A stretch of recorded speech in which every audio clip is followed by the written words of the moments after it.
Ah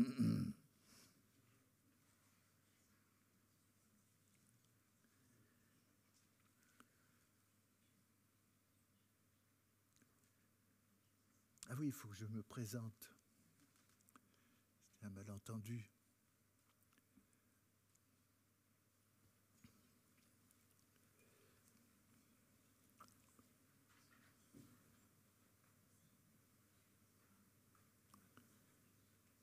Et il faut que on m'a dit 30 secondes.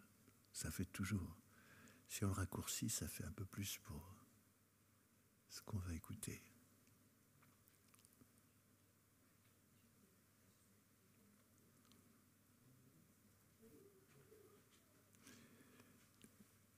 Je vais vous lire J'aurais dû vous le dire plutôt que vous le lire. Mais ça fait longtemps que je ne l'ai pas dit. C'était, quand on l'a proposé à Avignon, c'était en 83. On était une quinzaine. Et l'histoire durait un peu plus de 8 heures. Du coup, je n'ai pas tout retenu. En tout cas, il faut prendre un peu de temps. Mais ça m'a donné l'occasion d'y réfléchir en attendant. Bon.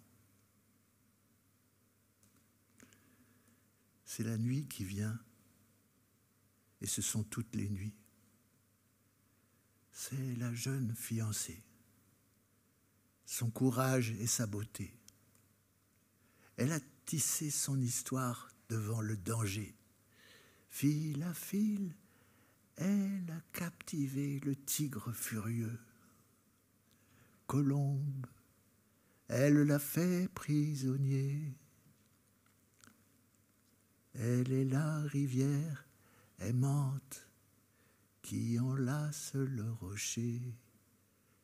Elle est l'étoile brillante de l'orage tourmenté.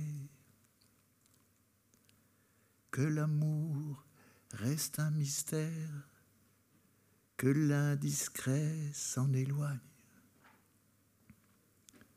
que les peines se dévoilent à celui qui les adoucit.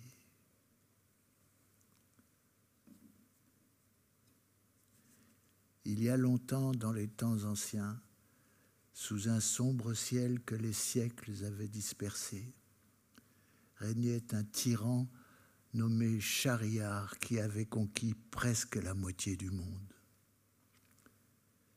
Il avait placé son frère cadet Shah-Zaman sur le trône de Samarcande. Puis, l'ayant quitté, il était reparti finir les conquêtes des pays qui lui échappaient. Après 10 années, quand il eut soumis l'Inde, puis la Chine, il revint dans sa capitale. C'est dans cette ville qu'il eut le désir de revoir son frère qu'il chérissait plus que tout autre. Il fit appeler son premier vizir, qui avait pour fille Scheherazade et Dunyazad. Il lui ordonna d'aller sans tarder chez Shah-Zaman lui porter son invitation. Le vizir partit et il traversa les nombreux pays qui séparaient les deux royaumes. C'est ainsi qu'il vit bientôt devant lui les hautes murailles de la ville de Samarcande. Sans y pénétrer, il fit installer tout son campement hors de l'enceinte de la ville. Puis il envoya quelqu'un à l'annoncer et il fut aussitôt reçu par Shah-Zaman. Lorsque celui-ci lut l'invitation du roi Schahriar, il voulut partir sans tarder. Le soir du départ, ce fut dans ce camp que ce roi coucha pour partir dès le lendemain. Mais quand vint l'aurore, il eut le désir de revoir la reine et il retourna au palais. Il la découvrit les cheveux défaits, endormie, heureuse, dans les bras de son cuisinier. Il fut pétrifié par cette vision, crut devenir fou et s'interrogea en lui-même. Alors qu'elle sait que je ne suis pas encore parti et que je pourrais revenir, celle que j'adore se met dans les bras de ce cuisinier. Que fera-t-elle en mon absence? Il sentit la rage inonder son cœur, se saisit d'un sabre, trancha la tête des amants, jeta leurs cadavres au fond d'un fossé, rejoignit les siens et donna l'ordre du départ. Et ils voyagèrent sans repos ni trêve, et ils traversèrent les montagnes et les déserts. Mais Schahzaman revoyait sans cesse ce qu'il avait vu, et son cœur se serrait de froid.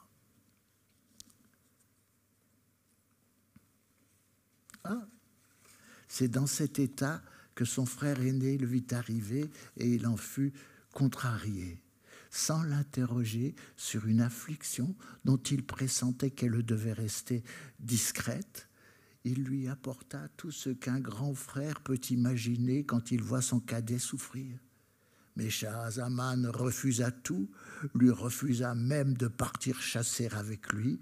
Il s'y refusa, n'ayant d'autre envie que demeurer seul. La chasse partit donc sans lui, et il resta seul comme il le voulait, tandis que la nuit tombait peu à peu sur la ville.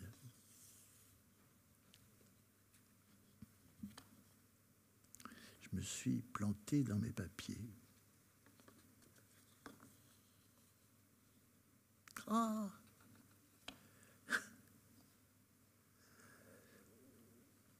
Il monte sur un balcon pour regarder les arbres, les jets d'eau, et la beauté du paysage ravive sa mélancolie. C'est alors qu'il voit s'entr'ouvrir une toute petite porte dans le mur du palais voisin, celui où demeure la reine. Il la voit sortir, entourée par 20 jeunes femmes qui marchent derrière elle. Il la voit se promener dans le jardin et s'arrêter sur un grand arbre.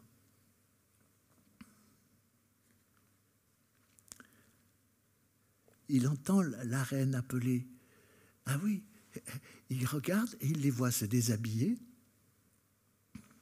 Et il s'aperçoit, tout à fait stupéfait, que la moitié de ses servantes ne sont pas du sexe féminin.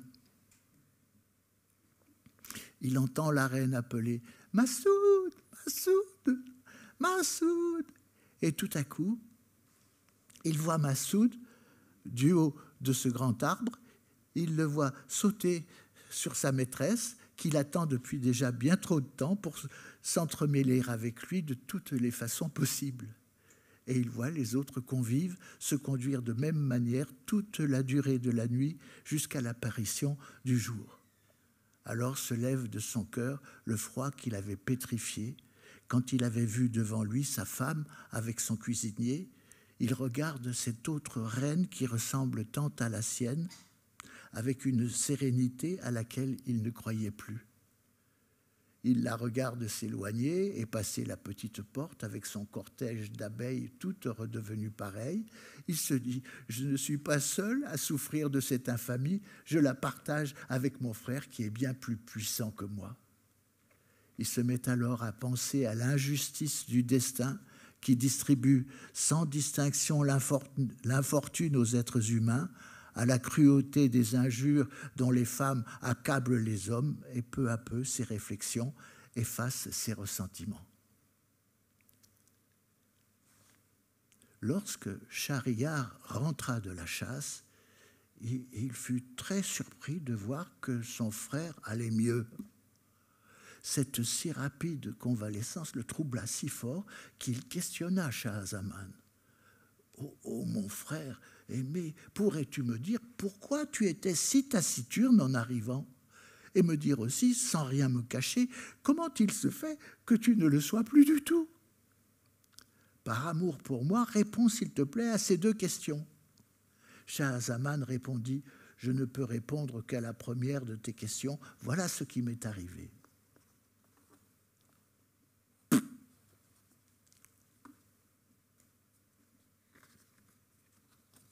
Et il raconta son départ, la reine et le cuisinier et tout ce qui s'en était suivi. Schahriar cria « Aucun homme au monde n'a jamais connu un sort plus affreux que le tien. Je serais moi-même devenu fou si j'avais subi une injure aussi effroyable. Dis-moi maintenant ce qui t'a guéri de cette infamie. » Schahzaman répondit « Ce qui m'a guéri, il vaut mieux le voir que l'entendre dire. Voilà ce que nous allons faire. Dès demain, à l'aube, mais en grand secret, partons à la chasse et tu verras ce que j'ai vu. » Dès le lendemain, le roi Schahriar lança une chasse et le palais fut déserté. Mais en grand secret, les 2 frères vinrent sur le balcon d'où l'on pouvait voir le jardin. Et ce roi put voir ce qu'il devait voir et que beaucoup d'autres avaient déjà vu avant lui. Et pour la première fois de sa vie, il connut la honte et il s'adressa à son frère. Rien ne m'était plus cher que la tendresse, la délicatesse. Elles sont parties en fumée.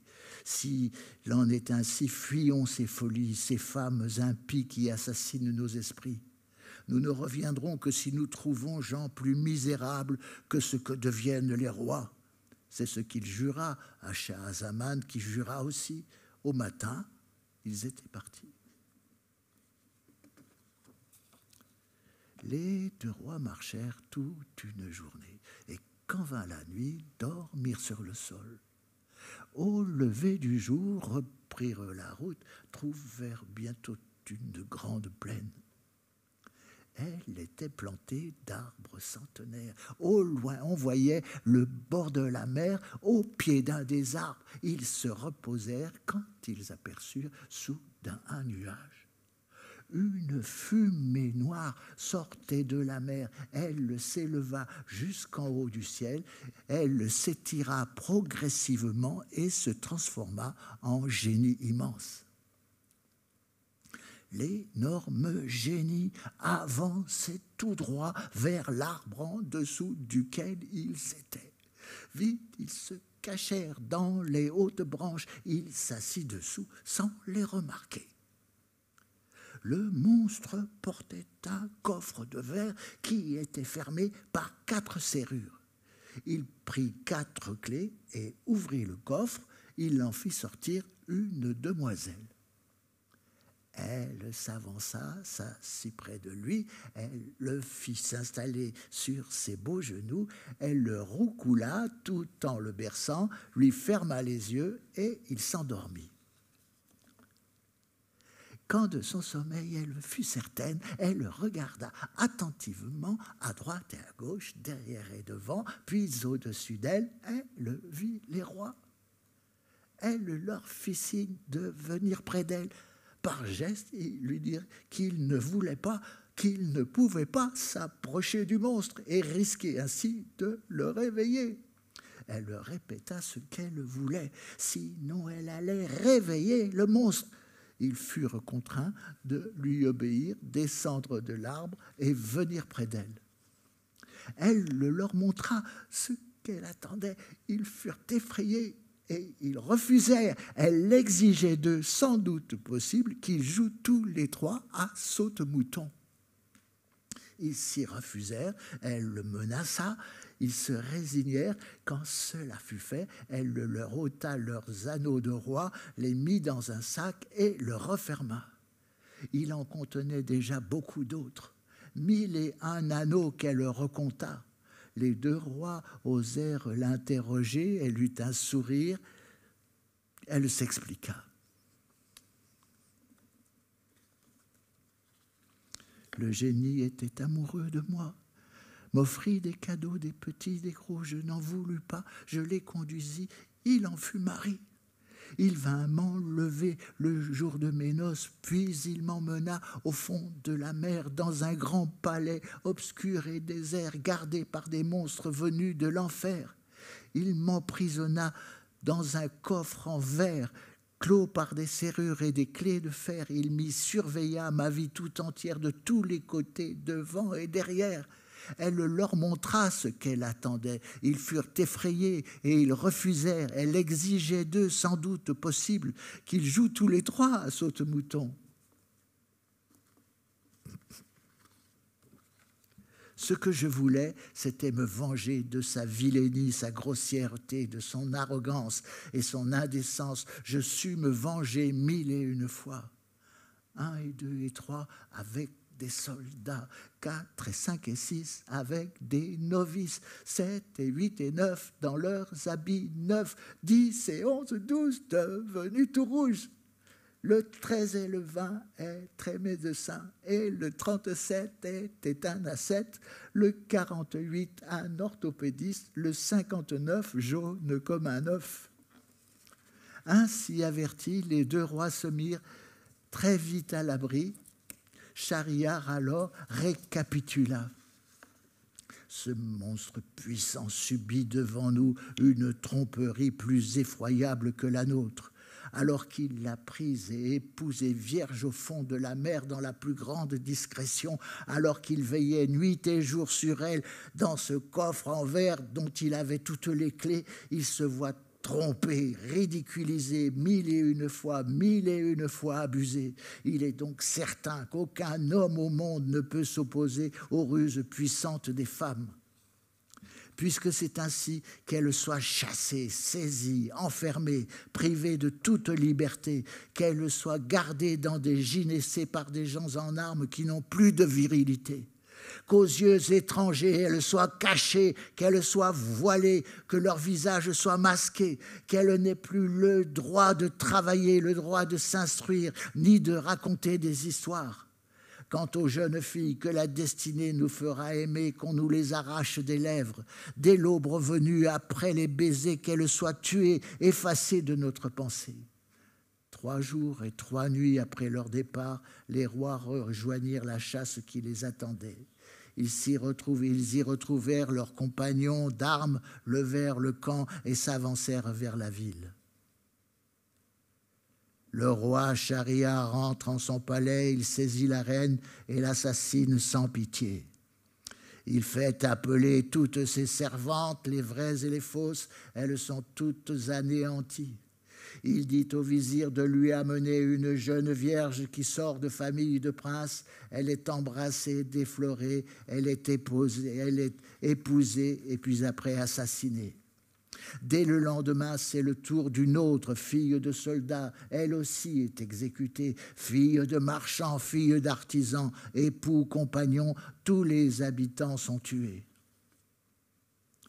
C'est chaque matin l'annonce d'un deuil, et c'est chaque soir une violence grandissante. On pleure et on prie, on devient muet. Jour et nuit, on tremble devant ce tyran devenu fou. Alors, une femme s'approche de lui, c'est Scheherazade, la fille du premier vizir. Depuis son enfance, elle a pour cet homme un amour secret, mais c'est un amour interdit. Elle vient à lui amoureusement, armée de l'amour, elle se met à sa merci. Elle vient à lui au lieu de le fuir pour s'unir à lui, pour le ramener à la vie. C'est la nuit qui vient. Et ce sont toutes les nuits. C'est la jeune fiancée, son courage et sa beauté. Elle a tissé son histoire devant le danger. Fil à fil, elle a captivé le tigre furieux. Colombe, elle l'a fait prisonnier. Elle est la rivière aimante qui enlace le rocher. Elle est l'étoile brillante de l'orage tourmenté. Que l'amour reste un mystère, que l'indiscret s'en éloigne, que les peines se dévoilent à celui qui les adoucit.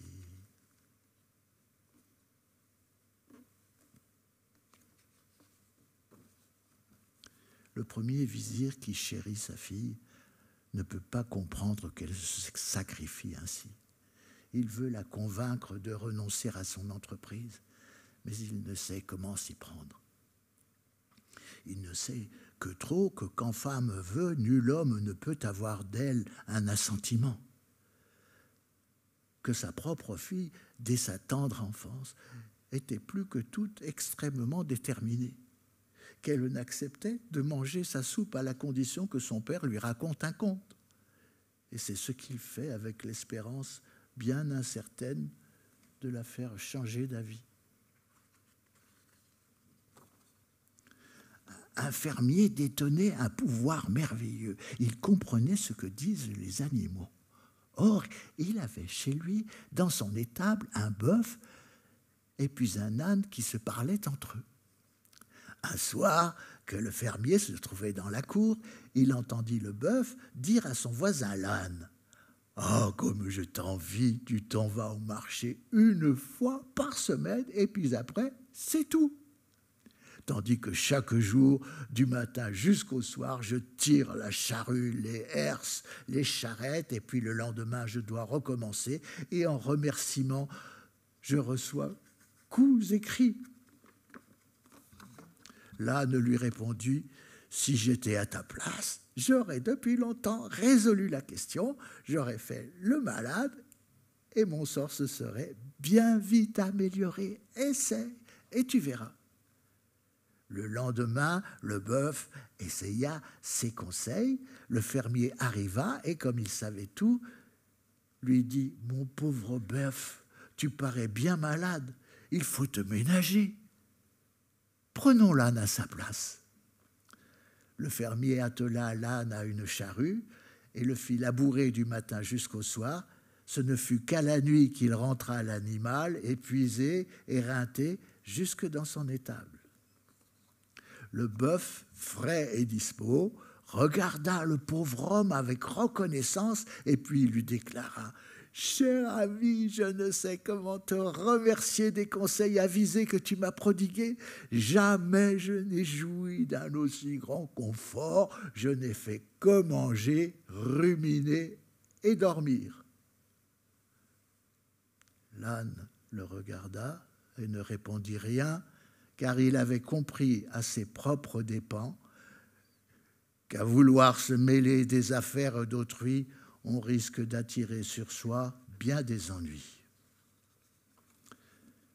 C'est le grand vizir qui a raconté la petite fable de l'âne conseillant le bœuf. Il voulait ainsi convaincre sa fille et surtout pas chercher à conseiller les autres.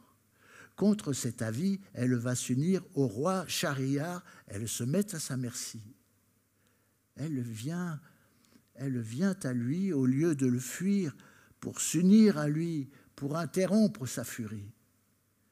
Mais elle confie, avant de partir, à sa sœur cadette le secret de son stratagème, le secret des mots que l'on dit à l'un pour que l'autre écoute alors qu'il ne veut rien entendre. Dans le lit nuptial, après sa rencontre, bien avant l'aurore, elle demande à voir sa sœur. Le roi Schahriar l'a fait aussitôt envoyer chercher pour en terminer au plus vite. La petite sœur vient près de sa sœur et elle l'a prie de conter encore une fois l'histoire étonnante du très grand calife Haroun al-Rachid que tout le monde aimait beaucoup. Et Scheherazade commence à compter sa première nuit qui sera suivie de tant d'autres.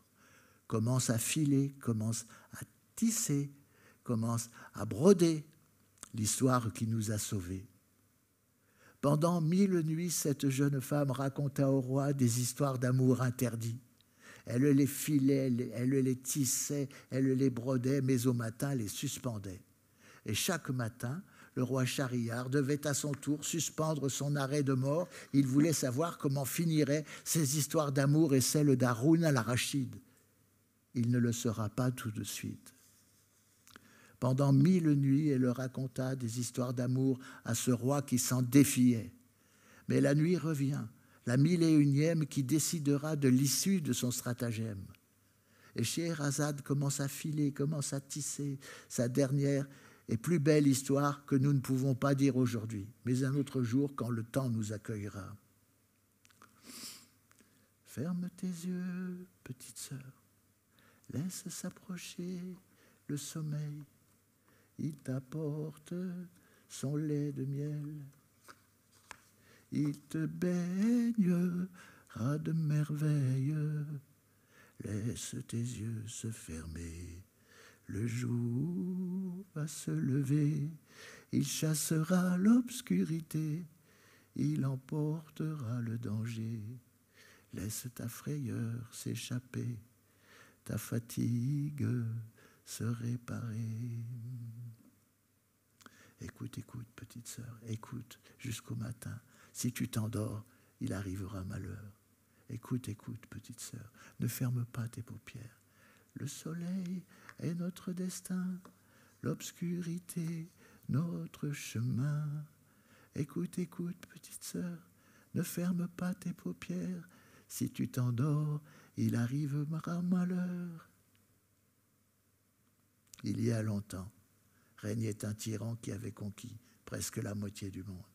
Il faisait tuer toutes ses épouses aussitôt après leur première étreinte avec lui. C'est Scheherazade qui vint s'opposer à sa barbarie. C'est elle qui vint s'unir à lui. Pendant 1000 nuits, elle raconta des histoires d'amour à ce roi qui s'en défiait. Elle les filait, elle les tissait, elle les brodait, mais au matin, elle les suspendait. Et chaque matin, le roi Schahriar devait à son tour suspendre son arrêt de mort. Pendant 1000 nuits, elle raconta des histoires d'amour à ce roi qui s'en défiait. Elle vient de dire la 1001e, l'amour interdit, la plus belle des histoires d'amour.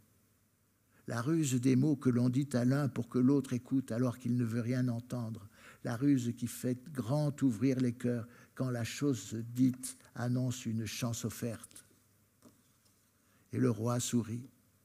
Il a bien compris que quand femme veut, nul homme ne peut lui résister. Que quand femme veut sauver ce qu'elle aime, elle est une force que personne ne peut empêcher. Mais le jour se lève et elle sourit. Elle a réussi. Elle a sauvé le roi de sa folie. Le tyran devient comme le soleil qui réapparaît après une très longue pluie. Ferme tes yeux, petite sœur. Laisse s'approcher le sommeil. Il t'apporte son lait de miel. Il te baignera de merveilles. Laisse tes yeux se fermer. Le jour va se lever. Il chassera l'obscurité. Il emportera le danger. Laisse ta frayeur s'échapper. Ta fatigue se réparer.